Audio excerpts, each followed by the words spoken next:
ભાવનગરની વાત કરીએ. ભાવનગરમાં મેઘરાજાએ ભૂક્કા કાઢ્યા છે. ભારે વરસાદથી સ્થાનિક નદીઓમાં ઘોડાપૂરની સ્થિતિ. ખારી નદી, ઘેલો નદી, કાળુભાર નદીમાં પણ જળબંબાકારની સ્થિતિ સર્જાઈ છે. નદીઓમાં ઘોડાપૂરની સ્થિતિને લીધે ભાવનગરથી વલ્લભીપુર જતો રસ્તો બંધ કરવામાં આવ્યો છે. નદી આસપાસના વિસ્તારોમાં વરસાદનું પાણીનું સામ્રાજ્ય જોવા મળ્યું. તો બીજી તરફ મગલાણા ગામે સોલાર પ્લાન્ટમાં 4 તો ચમાડી નજીક થાપનાથ મહાદેવ મંદિર નજીકથી ફસાયેલા 10 લોકોનું રેસ્ક્યુ કરવામાં આવ્યું છે. ફાયર અને સ્થાનિક વહીવટી પ્રશાસને બચાવ ટીમે બોટની મદદથી ફસાયેલા તમામ લોકોને બચાવી અને સુરક્ષિત સ્થળે ખસેડ્યા છે. ભાવનગરના મહુવા તાલુકાના ગ્રામ્ય વિસ્તારમાં વૃદ્ધના તણાયાના લાઈવ વિડીયો પણ સામે આવ્યા. પાણીના તેજ પ્રવાહમાંથી દાઠાથી રાણીવાડા ગામના રસ્તે સંપૂર્ણપણે રસ્તો બંધ કરી દેવામાં આવ્યો હતો.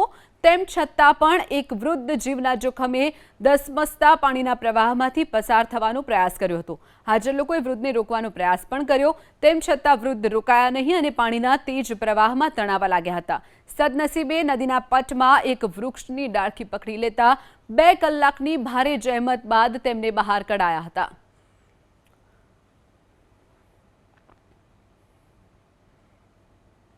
તો જે દ્રશ્યો અલગ અલગ આપ જોઈ રહ્યા છો, વરસાદે જે વિનાશ વેર્યો છે. અલગ અલગ જિલ્લાઓમાં જે વરસાદ વરસ્યો છે, મુશળધાર વરસાદથી ભાવનગરના પાલીતાણામાં સ્થિતિ વિકટ બની હતી. આ દ્રશ્યો છે રંડોળા ગામના, જ્યાં ભારે વરસાદને કારણે કોઝવે તૂટી જતા લોકોને હાલાકીનો સામનો કરવાનો વારો આવ્યો હતો. પ્રશાસને કોઈ તકેદારીના પગલાં ન લેતા લોકોમાં પણ રોષ જોવા મળ્યો હતો. કોઝવે તૂટ્યા બાદ પ્રશાસને કોઈ બેરિકેડિંગ પણ નહોતું કર્યું. સુરક્ષા કર્મીઓ પણ મૂક્યા નથી, જેના કારણે અનેક લોકો જીવના જોખમે ત્યાંથી પસાર થતા પણ નજરે પડ્યા હતા. જે દ્રશ્યો આપ જોઈ રહ્યા છો પાલીતાણાના રંડોળા ગામના છે, જ્યાં કોઝવે એ પાણીના પ્રવાહમાં ધોવાઈ ગયો હતો. તો બીજી તરફ પ્રશાસનનું કોઈ એક વ્યક્તિ પણ ત્યાં ફરક્યું નહીં અને બેરિકેડિંગ પણ કરવામાં નહોતું આવ્યું. સુરક્ષા કર્મીને પણ ત્યાં તૈનાત નહોતા કરવામાં આવ્યા, જેના કારણે સ્થાનિકોમાં રોષ હતો. અનરાધાર વરસાદથી ભાવનગરના વલ્લભીપુરના ગ્રામ્ય વિસ્તારો પાણી થયા છે. આ દ્રશ્યો છે પછેયા ગામના, જ્યાં ગઈકાલે સર્જાઈ હતી જળબંબાકારની સ્થિતિ. ગામમાં જ્યાં જુઓ ત્યાં પાણી જ પાણી નજરે પડી રહ્યું છે. ગામના ઘરોમાં પણ પાણી ફરી વળ્યા છે. અનેક વાહનો પાણીમાં ગરકાવ થઈ ગયા. ખેતરો પણ બેટમાં ફેરવાયા હતા. તો ભાવનગરના વલ્લભીપુરના આ ગ્રામ્ય વિસ્તારના દ્રશ્યો છે, જ્યાં અનેક ગામો બેટમાં ફેરવાયા છે.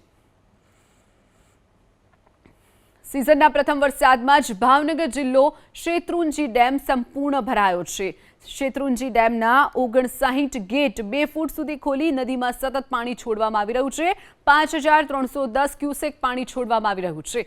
શેત્રુંજી નદીમાં પાણી છોડાતા પાલીતાણા તાલુકાના નાની રાજસ્થળી, લાપડિયા, લાખાવડ, માયાધાર, મેઢા ગામને એલર્ટ કરવામાં આવ્યા છે. જ્યારે તળાજા તાલુકાના ભેગાળી, દાત્રડ, પિંગળી, ટીમણા, સેવાળિયા, રોયલ, માખણિયા, તળાજા, ગોરખી, લીલીવાવ, તરસરા સહિતના ગામોને પણ એલર્ટ કરવામાં આવ્યા છે.